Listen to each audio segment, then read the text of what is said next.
இந்த மிதுன ராசில இருந்து சப்தமாதிபதி வந்து குருகிரகம். இந்த குருகிரகம் வந்து பிரகஸ்பதி, இந்த குருகிரகம் வந்து நல்ல பிளேஸ்ல இருந்தா அப்படின்னா தனுசு ராசி, மீன ராசி, கடக ராசியில இருந்தா யூஸ்வலா வந்து இது எக்ஸால்டட்னு சொல்லுவாங்க. உச்சமா இருந்தா கண்டிப்பா வந்து இந்த மிதுன ராசியில பிறந்தவருக்கு திருமணம் வந்து பிலோ 26 ஏஜுக்கு நடக்கும். டிலே இருக்காது, பிரச்சனை இருக்காது, ரொம்ப ஈஸியா நடக்கும். மேட்ரிமல் வெப்சைட் போடுற தேவையில்லை, தேவையில்லை, ரொம்ப ஈஸியா அமையும் திருமணம். யூஸ்வலா வந்து அப்படி குருகிரகம் பிரச்சனையிலே அந்த வக்ரி இல்லைன்னா, பாப கிரகங்களோடு இல்லைன்னா யூஸ்வலா வந்து திருமணத்துல பிரச்சனை வராது. யூஸ்வலா வந்து ரொம்ப நல்லாவே இருக்கும் திருமணம். ரொம்ப அந்த திருமண வாழ்க்கையும் நல்லா இருக்கும், திருமணம் கூட ரொம்ப சீக்கிரமா நடக்கும். திருமண வாழ்க்கை நல்லா இருக்கணும்னா இந்த பொருத்தம் ஸ்கோர் மேல நாம டிபெண்ட் ஆகக்கூடாது. பாருங்க, ஒரு ஜாதகத்துல நான் சில காம்பினேஷன் பார்க்கும்போது அந்த சேம் டைம் வந்து கை ரேகை எப்படி இருக்கு பார்க்கணும். கை ரேகையும் ஜாதகம் ரெண்டுமே கம்பைன் பண்ணணும். திருமண வாழ்க்கை கெட்டு போகும் அப்படி இருந்தா உங்க ஜாதகத்துல கண்டிப்பா வந்து கை ரேகை கூட நல்லா இருக்காது, திருமண ரேகை நல்லா இருக்காது. அட் த சேம் டைம் ஜாதகத்துல கூட பிரச்சனை இருக்கும்.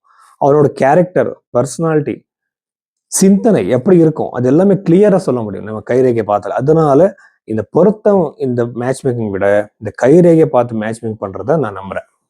அதிகமா நான் எல்லாருக்குமே அதுதான் சஜஸ்ட் பண்றேன். ஸோ அப்படி பாருங்க, அதனால திருமண வாழ்க்கை நல்லா இருக்கிறதுக்கு இது இம்பார்ட்டன்ட்னு ஒரு காரணம். இந்த மிதுன ராசியில பிறந்தவருக்கு வந்து இந்த 2வது கேட்டகரியில வந்து ஒரு 38 ஏஜுக்கு அப்புறம் நடக்கும். அது வந்து குருகிரகம் வக்ரியா இருந்தா, சனியோடு இருந்தா, அஷ்டம பாவத்துல இருந்து யூஸ்வலா உங்களுக்கு வந்து அந்த திருமணம் வந்து ரொம்ப லேட் ஆகிடும். 35th கேட்டகரியில விடும். 3வது வந்து நிறைய பேருக்கு வந்து என்கேஜ்மெண்ட் ஆயிட்டு கட் ஆகுறது, கேன்சல் ஆகுறது, திருமணமே ஆகாது 40 ஆனாலும் கூட. இதுக்கு எல்லா காரணம் வந்து சப்தம பாவம் லக்னத்திலேருந்து, உபபாத லக்னத்திலேருந்து, பாத லக்னத்திலேருந்து, நவாம்சத்திலேருந்து எல்லா இடத்துலையும் கூட கிரகங்கள் நல்லா இருக்காது. ரொம்ப பாப்ப கிரகங்களோடு சேர்ந்து விம்சோபக பலத்துல நிறைய நம்ம ஒரு எனர்ஜியை கண்டுபிடிப்போம் இல்லையா.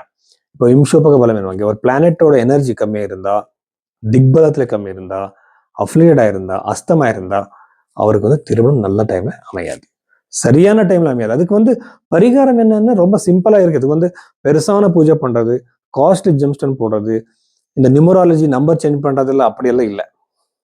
மந்திர ஜபம் தான். ஒரு யந்திரத்தை உங்க கூட வச்சுக்கோங்க, மந்திர ஜபம் நீங்களே சொல்லுங்க, 48 days பண்ணுங்க, 100% உங்களுக்கு ரிசல்ட் வரும். நீங்க பைரவி ஆஸ்ட்ரோல உங்க டீடைல்ஸ் அனுப்புனா உங்க ஜாதகம் பார்த்து நம்ம ரெமெடிஸ் கொடுப்போம்.